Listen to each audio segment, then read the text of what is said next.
그런즉 너희가 어떻게 행할지를 자세히 주의하여 지혜 없는 자 같이 하지 말고 오직 지혜 있는 자 같이 하여 세월을 아끼라. 때가 악하니라. 그러므로 어리석은 자가 되지 말고 오직 주의 뜻이 무엇인가 이해하라. 술 취하지 말라. 이는 방탕한 것이니 오직 성령으로 충만함을 받으라. 시와 찬송과 신령한 노래들로 서로 화답하며 너희의 마음으로 주께 노래하며 찬송하며 범사의 우리 주 예수 그리스도의 이름으로 항상 아버지 하나님께 감사하며 그리스도를 경외함을 피차 복종하라. 아멘. 오늘 말씀 제목 한번 같이 읽어볼까요? 성령 충만하고 은혜 받은 사람. 누구였으면 좋겠습니까? 누가 성령 충만하고 은혜 받았으면 좋겠습니까? 교회로 따지면 어떤 교회가 성령 충만하고 은혜 받았으면 좋겠습니까? 신혼배들교회가 성령 충만하고 은혜 받는 사람들이 되어졌으면 좋겠습니다. 그런데 하나 좀 부족하지 않나요? 성령 충만하고 은혜 받았지요. 직분자를 세울 때 또 어떤 사람을 세웠지요? 지혜가 충만한 사람을 세웠답니다. 그러니까 여러분은 제목 뒤에다가 그렇게 기록을 딱 해놔야 돼요. 성령 충만하고 은혜 받은 사람인데 가로 열고 지혜 충만한 사람. 누구라고요?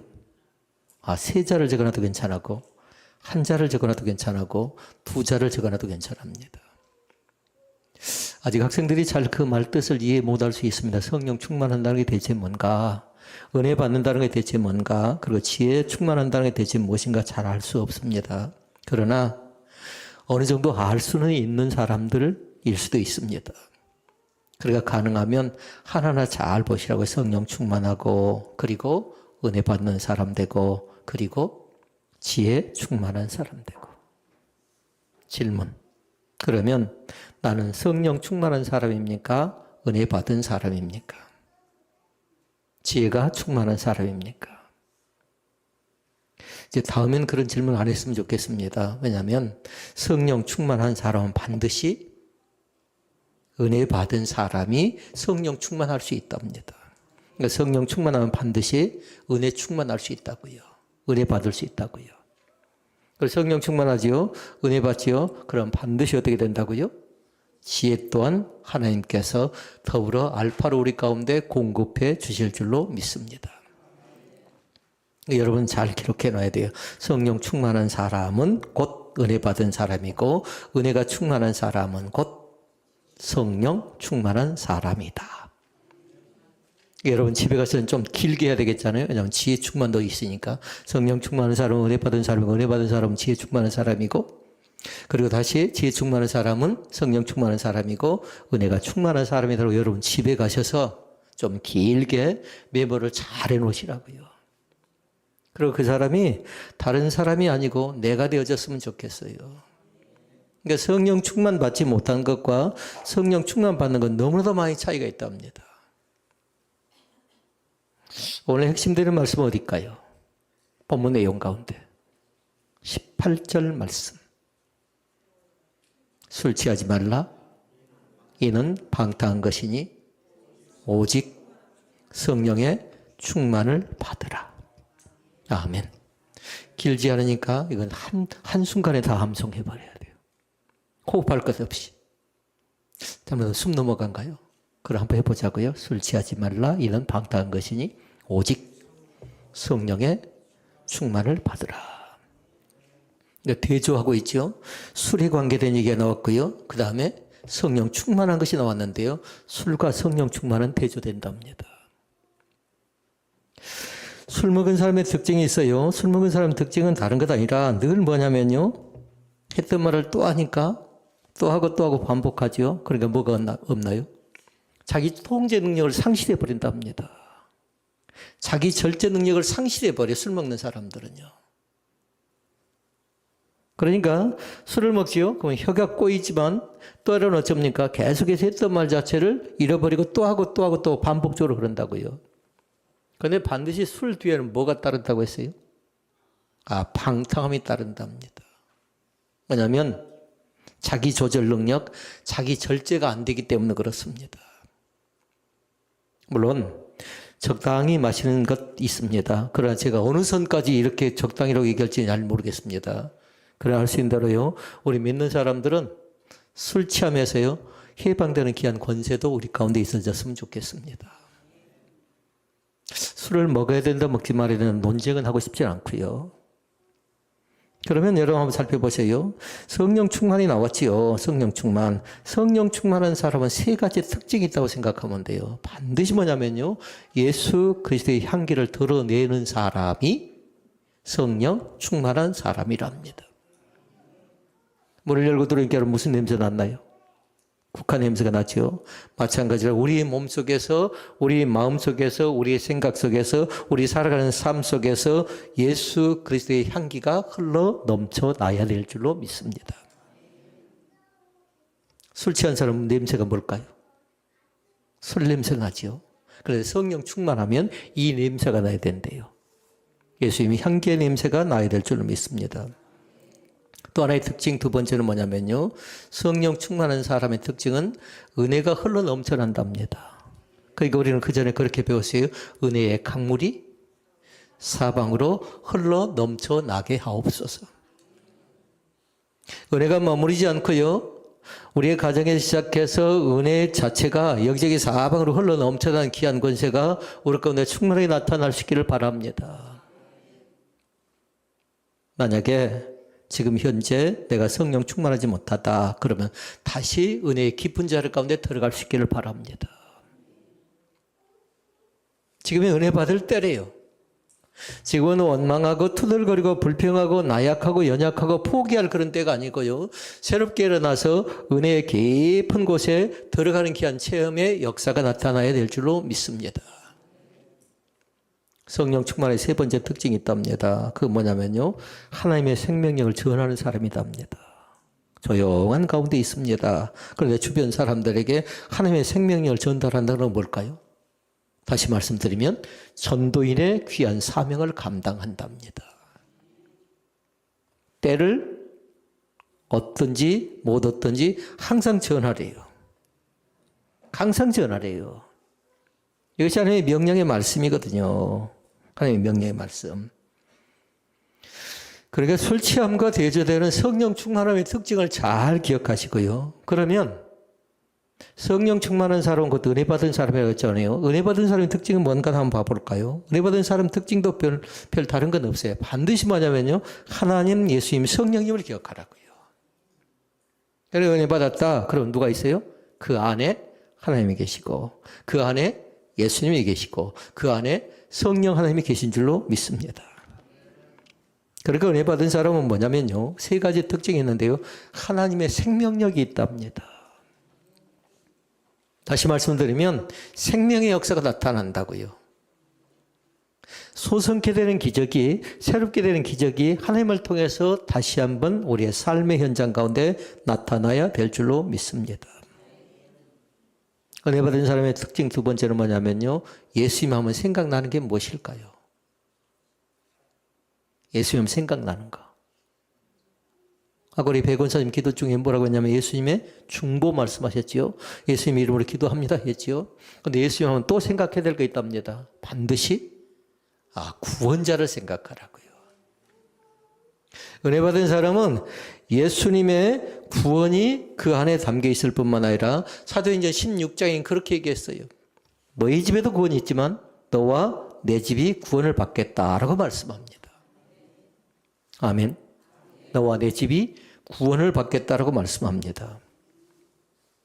그리고 또 있습니다. 하나님의 생명력 그리고 예수님의 구원이 있을 뿐만 아니라 성령이 있겠잖아요. 성령. 성령하면 생각나는 게 뭔가요? 성령하면 갈라디아서 5장에 나와 있죠. 열매를 생각한답니다. 열매를. 그러니까 은혜 받은 사람은 뭐냐면 성령의 열매가 나타난 줄로 믿습니다. 그러니까 성령 충만한 사람은 곧 어떤 사람? 은혜 받은 사람인 것을 믿습니다. 오늘 네 가지 말씀을 살펴보고요. 말씀을 정리할 것인데요. 성령 충만하고 은혜 받은 사람은 대체 어떤 사람인가? 네 가지 말씀을 살펴봅니다. 첫째 말씀. 화면에 나오면 좋겠네요. 예. 성령 충만한 사람, 가로 열고 은혜 받은 사람은 내가 아니라 주님이 중심인 사람입니다. 이제 삶이 바꿔졌어요. 삶이 내가 중심이 아니라고요. 반드시 누가 중심이라고요? 주님이 중심 되어진 줄로 믿습니다. 우리는 지난 주간에 배웠어요. 정삼각형을 그리고 나서 그 안에 누가 계셨어요? 예수 그리스도. 더 정확하게 얘기하면 성삼위 하나님이 계신다고 했어요. 꼭지점 3개 찾았나요? 제일 위에 뭐였죠? 영광이었나요? 그 다음에 감사했고, 그 다음에 찬양이었고.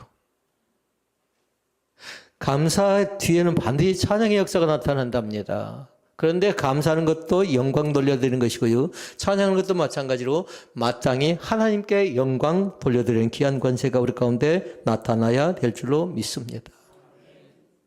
내가 중심이 아니라 누가 중심? 하나님 중심.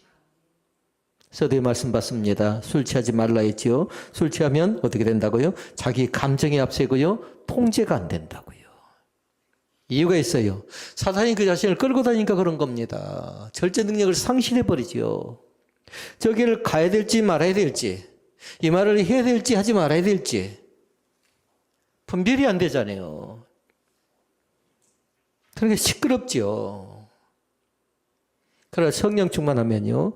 사람들이 물었어요. 성령 충만한 사람의 특징 가운데 성령 충만하면 대체 어떤 모습이 나타납니까? 물었더니 그렇게 얘기합니다. 뜨겁대요. 성령 충만하면. 틀린 건 아니에요. 그런데 뭐냐면요. 내용물이 없으면 안 된다라는 거예요. 반드시 뭐냐면 성령 충만한 사람은 그 다음에 뭐가 나타나요? 은혜가 나타나니까 그리고 지혜가 있다고요. 내가 서야 될 자리, 내가 앉아야 될 자리. 오후에 나눌 말씀이 뭐였냐면요. 오후의 말씀은 그거였습니다. 원을 딱 그려놓고요. 또 가운데도 원을 하나 그랬어요. 그 안에 뭐였냐면 예수 그리스도가 또 들어가요. 그런데 우리는 영광이었고 감사했고 찬양했잖아요. 그런데 오후는 뭘 보냐면요. 여러분 제목까지 못 보셨나요? 목자들은 다 봤는데 뭐였냐면요. 연합이 들어갔어요. 연합. 그리고 또 하나는 협력이 들어갔고 그 하나는 일치가 들어간답니다. 오서 뒤에 말씀 나눌 때 그 화면이 나올 것 같아요. 그럼 여러분 잘 기억하고요. 그걸 그림을 딱 그려 놓으시라고요. 가운데 원이 하나 그려 있고 크게는 뭐냐면 우리는 하나다라는 거예요. 아멘 하셨나요? 우리는 장소는 달리 예배하고 있지만 조금 환경과 여건과 상황은 다르다 할지라도 우리는 예수 그리스도 안에서 하나 된 줄로 믿습니다. 프레카드 걸려 있나요? 안 걸려 있나요? 조금 더 위에 보십시오. 공교롭게 하나 되는 교회가 2개예요. 하나는 수로 하나 되는 교회, 하나는 하나 되는 교회 이렇게 지었거든요. 연합과 그 다음에 협력과 일치심이 우리 가운데도 나타나야 될 줄로 믿습니다. 성령에 취하지요. 성령에 취하면 2가지가 나타난답니다. 자기 자신을 내세우지 않고 자기 자신을 온전히 내려놓을 줄 안답니다. 그전에는 그렇게 하지 못했어요. 그전에는 내가 중심이다 보니까 그렇게 못했는데요. 성령 충만하고 보니까 이제는 내려놓을 것이 뭔가 보고 그런다고 뒷짐질하는 건 아니에요. 반드시 뭐냐면 내가 서야 될 자리, 앉아야 될 자리, 말해야 될 자리가 어떤 자리인가를 분별할 줄 안다는 겁니다. 그러니까 믿음 있는 사람은 반드시 통제 능력이 있는데요. 판단력과 분별력이 앞선답니다. 일은 잘합니다. 그런데 뭐냐면요. 협력하지 못한다면, 분담하지 못한다면, 화합하지 못한다면, 일치하지 못한다면 그건 나 중심의 일이지 않겠나요? 그런 하나님 중심의 일은 뭐냐면요. 성령 충만하니까 바로 내려놓을 줄 알 뿐만 아니라 주님 앞에서 우리에게 주어진 미덕이 있답니다. 순종할 줄 안답니다. 순종. 귀한 것입니다. 제일 안 되어진 거는 뭐든가요? 제일 안 되어진 건 다른 것 아니라 순종이 안 되어지죠. 왜냐하면 욕심 때문에 그런 겁니다. 욕심. 나가 지금도 살아있기 때문에 그렇습니다. 은혜 받은 사람이 은혜를 잃어버리죠. 그럼 제일 먼저 나타난 증상은 뭐냐면요. 다른 것 아니라 다시 어디로 돌아가 버릴까요? 하나님 중심이 아니라 또다시 자기 중심으로 돌아가 버리고 만답니다. 대화를 해보면 알 수 있어요. 회의 때 얘기하는 거 보면 알 수가 있어요. 뭐냐면 반드시 그렇게 얘기할 때가 많은데요. 어떤 상황이냐면 내 생각에는 얘기합니다. 내 생각에는. 그리고 또 얘기합니다. 내 입장에서는 얘기합니다. 그런데 조금 생각을 바꾸자고요. 내 생각이 아니라 내 생각은 사람의 생각일 수 있어요. 그런데 사람의 생각은 나와 있는데 하나님의 생각은 잘 모르는가요? 생명과 평화이랍니다. 내 생각 중요하죠. 얼마나 중요한가요? 왜냐하면 개인의 권리인데. 그런데 지금부터 여러분은 뭐냐면 하나님의 생각으로 하나하나 바꿔나갈 수 있기를 바랍니다. 내 입장이 아니고요. 우리 공동체 입장에서 한번 생각해 보자고요. 내 입장을 따지면 내 여건과 내 상황만 얘기할 때가 있잖아요. 그런데 공동체 중심에서 얘기하다 보면 뭐냐면요. 그런 말들이 앞서죠.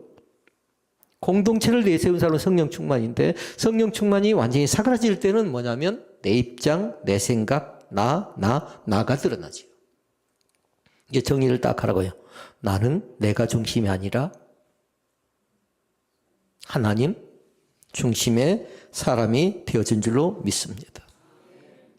그러니까 성령 충만한 사람은 그렇게 얘기하죠. 뭐냐면 이럴 때 예수님은 과연 나에게 뭐라 말씀하실까 하면서 성삼위 하나님을 찾는 겁니다. 아이들이 흔히 한 얘기가 있습니다. 뭐라고 하냐면 우리 엄마가 그러던데, 우리 아빠가 그러는데. 이거 어느 정도 통용됩니다. 그런데 교인들은 그렇게 얘기하지 않는답니다. 하나님의 기록된 계시의 말씀이 나에게 이렇게 말씀하십니다라고 얘기합니다. 그러니까 말씀을 알아야 되겠잖아요. 말씀을.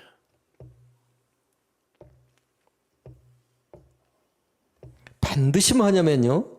주님의 생각이 이 공동체 가운데 임재할 때에 그러니까 주님께 그렇게 말씀하셨어요. 내 뜻대로 마옵시고 아버지의 뜻대로 되기를 원합니다라는 순종이 그 안에 담겨져 있음을 볼 수 있습니다. 둘째 말씀. 둘째는 뭐냐면요. 성령 충만한 사람 반드시 그 속에 뭐가 있을까요? 말씀과 기도로 살아가는 삶이 있답니다. 말씀과 기도로 살아간다고요. 아까 성령 충만한 사람은 그렇게 얘기해서 뜨거운 사람이라고 얘기했잖아요. 그런데 뭐냐면요. 그 성령 충만함을 통해서 기도가 나타나겠잖아요. 그런데 중심은 뭐가 있어야 돼요? 기도보다도? 말씀보다 앞서서는 안 됩니다. 왜냐하면 말씀은 그렇게 얘기했어요. 곧 그 말씀 자체가 하나님이기 때문에 그렇습니다. 그러니까 기록한 사람은 그렇게 기록해야 돼요. 기도보다 앞서지 말라. 전에 뭐 하라고요? 말씀보다 앞서지 말라. 말씀보다. 태초에 말씀이 계시니라. 이 말씀은 곧 뭐라고요? 하나님이십니다. 하나님. 사랑하는 성도 여러분, 누구를 믿습니까? 이제 우리는 정확하게 얘기해야 됩니다. 다른 사람을 믿는 것 아니라 성삼위 하나님을 믿습니다. 오늘도 그 하나님을 고백합니다. 오늘도 그 은혜가 충만하게 나타날 수 있기를 바랍니다. 에베소서 5장 19절은 얘기합니다. 같이 읽어볼까요? 시와 찬미와 신령한 노래들로 서로 화답하며 마음으로 주께 노래하며 찬송하며 했어요. 아멘. 그러니까 성령은 말씀과 기도 가운데 역사하십니다. 그리고 뒤에 나와 있지요. 반드시 뭐가 나와요? 주께 노래하며 찬송하네. 그러니까 성령 충만사 입을 보니까요. 찬양이 끊어지질 않아요. 하나님의 몸된 교회의 주방이 찬양이 넘쳐날 수 있기를 바랍니다. 그 외에 제일 은혜가 있는 곳이 되어졌으면 좋겠어요. 은혜 받은 사람의 공동점은 뭐냐면요. 항상 뭐냐면 하나님의 말씀 앞에 머무른대요. 그 말씀 앞에. 그러면서 얘기해야 돼요. 주님 나에게 말씀하시옵소서. 그것이 끝이 아니고요. 뒤에 또 나와야 된답니다. 주의 종이 듣겠나이다. 경청하겠나이다. 거기는 두 가지가 있어요. 반드시 내려놨을 뿐만 아니라 거기는 순종이 담겨져 있답니다. 하나님 나에게 말씀하시옵소서 하고 주의 종이 듣겠다라고 그렇게 얘기하는 겁니다. 그것이 하나님의 말씀 앞에 머무는 것입니다. 성령 충만한 사람. 그리고 또 어떤 사람? 은혜 받은 사람. 또 어떤 사람? 지혜 충만한 사람. 그런데 성령 충만을 잃어버리고 은혜를 잃어버리고 지혜를 잃어버린 어떤 집사님 한 분이 목사님께 늘 상담합니다. 근데 목사님은 늘 하시는 말씀이 있어요. 찾아갈 때마다 뭐라고 하냐면요. 다시 돌아가래요. 어디로 돌아갈까요? 어디로요? 다시 말씀으로 돌아가시겠어요. 성령 충만을 상실해버리고 은혜가 소멸되어버리고 그리고 지혜를 상실할 때에 그 목사님은 늘 그 성도에게 얘기합니다. 다시 말씀으로 돌아가래요. 이것이 뭘까요? 두 자로. 이것이 복음이고 이것이 본질이답니다. 다툼은 어디에 생겨나던가요? 본질이 아니에요. 비본질 때문에 생겨나는 겁니다. 오늘 사랑하는 믿음의 성도들이 다시 말씀으로 돌아가세요. 은혜 앞에 경청하고 말씀이 나를 붙잡을 때에 마음의 상처가 치유하는 귀한 권세도 나타나야 될 줄로 믿습니다. 셋째 말씀. 성령 충만한 사람 반드시 뭐가 있었지요? 감사 그리고 찬양이 넘치는 삶을 산답니다. 20절 보면 나와 있습니다.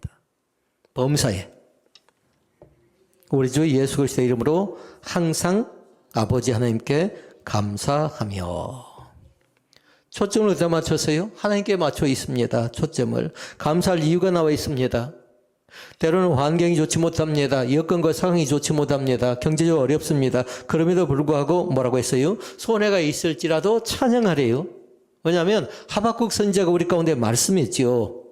뭐라고 했죠? 비록 무화과 나무가 무성치 못하며 외양간에 소가 없을지라도 나는 여호와로 말미암아 즐거워하리로다 라고 얘기합니다. 환경이 이럴 때 나를 바라보지 말고요. 하나님을 바라보는 귀한 권세가 우리 가운데 나타나야 될 줄로 믿습니다. 이것이 은혜 받은 사람의 특징이에요. 특징. 감사가 있을 때는 성령의 역사가 계속 나타나지만요. 감사가 소멸되죠. 그러면 그것에 반드시 뭐냐면 쌓이죠. 뭐가 쌓일까요? 감사가 소멸되면. 입을 보면 알 수가 있어요. 특징. 그림을 그리면 아이들이 엄마 화났을 때 엄마가 감사가 사라져볼 때 어떨까요? 입 자체가 들어간 거에 나온가요? 아, 그런가요? 다시 말씀드리면 불평이 끊어지지 않는다라는 겁니다. 불평이. 부탁합니다. 감사의 귀한 은혜가 우리 가운데 넘쳐날 수 있기를 바랍니다. 불평이 끊어지지 않죠? 그러면 성령을 근심되게 하는 겁니다. 성령을 소멸시키는 겁니다. 우리 입술 속에 반드시 찬양과 감사가 가득하길 주의 이름으로 충만하기를 다시 한번 기원합니다. 강같은 평화가 나타납니다. 은혜의 강물이 사방으로 흘러 넘쳐나게 될 줄로 믿습니다. 마지막 네 번째 말씀입니다. 성령 충만한 사람은 반드시 살려낸답니다. 사람을 살리는 역할을 한답니다. 사람의 모습 가운데 사람의 가지고 있는 신체 가운데 제일 무서운 것이 뭔 줄 아십니까? 성경 그렇게 얘기했어요. 혀라고 했어요. 혀. 혀로 죽이기도 하고 살리기도 하고. 그래서 성경은 그렇게 표현하죠. 혀는 곧 불이래요. 다 태워버릴 수도 있답니다. 그러니까 조심해야 돼요. 제가 어떤 분이 지금 얘기하려고 지금 기다렸는데 문자는 보내놨어요. 그런데 그분은 왜 얘기하지 않습니까? 저에게 얘기합니다. 그런데 무슨 생각하고 있냐면요. 더 한번 생각해보고 말하려고 그래요. 왜냐하면 잘 받아주면 좋은데 받아주지 못하면 어쩔까요? 서로의 상처가 되겠잖아요. 사랑의 관계 깨져버리겠잖아요. 나는 그 형제를 살려내려고 그런 거예요. 어떻게 회복하려고 그런 거예요. 그래서 교회가 교회되게 하는 데 있어서 역할을 할 수 있거든요. 사랑하는 성도 여러분, 쉽게 말하지 말고요. 쉽게 함부로 얘기해버리면 경솔한 그 모습 때문에 다른 사람이 상처를 받을 가능성이 상당히 많습니다. 그런데 성령 충만한 사람은 죽이는 것이 아니라 살려낸대요. 살려낸다고요. 우리의 말 속에 복이 들어가 있어야 될 줄로 믿습니다. 우리의 말 가운데 성령 충만하면 은혜 받았지요. 은혜 받은 사람 말이 달랐네요. 말이 다르대요. 그전에는 내가 말을 만들어냈습니다. 그리고 오해했습니다. 말쟁이가 됐습니다. 그런데 성령 충만하고 은혜 받지요. 그리고 지혜가 충만하지요. 그러면 다시 말씀드립니다. 분별력과 판단력이 생겨서요. 반드시 그 속에 절제가 있고 그리고 성령의 열매를 맺게 될 줄로 믿습니다. 한 집사님 교회에서 기도합니다. 그런데 기도할 때 내용을 보니까 늘 그겁니다. 제가 오늘 누구에게라도 은혜의 통로가 되게 해달라는 얘기를 늘 합니다. 어떤 기도를 하든지 간에. 공중 기도를 하고 개인적인 기도를 할 때도 마찬가지. 모든 사람들에게 만나는 많은 사람들에게 통로? 무슨 통로? 은혜의 통로가 되게 하옵소서. 그 집사님의 기도 내용이에요. 우리도 그거 배우자고요. 은혜의 통로가 되어질 때에 막힌 것이 뚫려질 뿐만 아니라 사람을 살려내는 귀한 권세가 우리 가운데 있어질 줄로 믿습니다. 성령 충만한 사람은 선한 영향력이죠. 그 영향력은 파급 효과가 있답니다. 생산성이 있답니다.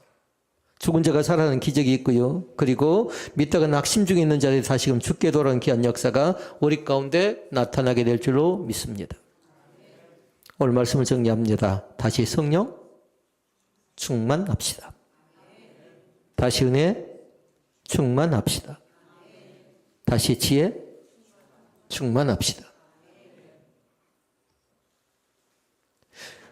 어떤 사람이라고 꼭 누구라고 지칭하지 않을지라도요. 우리 모든 사람이 해당됩니다. 성령 충만이 곧 나의 것이고 은혜 충만이 곧 나의 것이고 그리고 지혜 충만이 다른 사람 것이 아니라 내가 받을 때에 나를 통해서 시작되어진 줄로 믿습니다.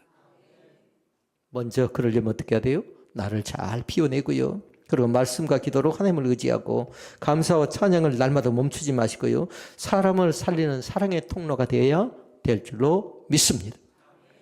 은혜 받은 사람은 곧 우리 서두했는데 길게 기록하라고 했는데 은혜 받은 사람은 곧 성령 충만한 사람이고 성령 충만한 사람은 곧 은혜 받은 사람입니다. 그 사람이 곧 지혜로운 사람인 것을 믿습니다. 기도하시겠습니다.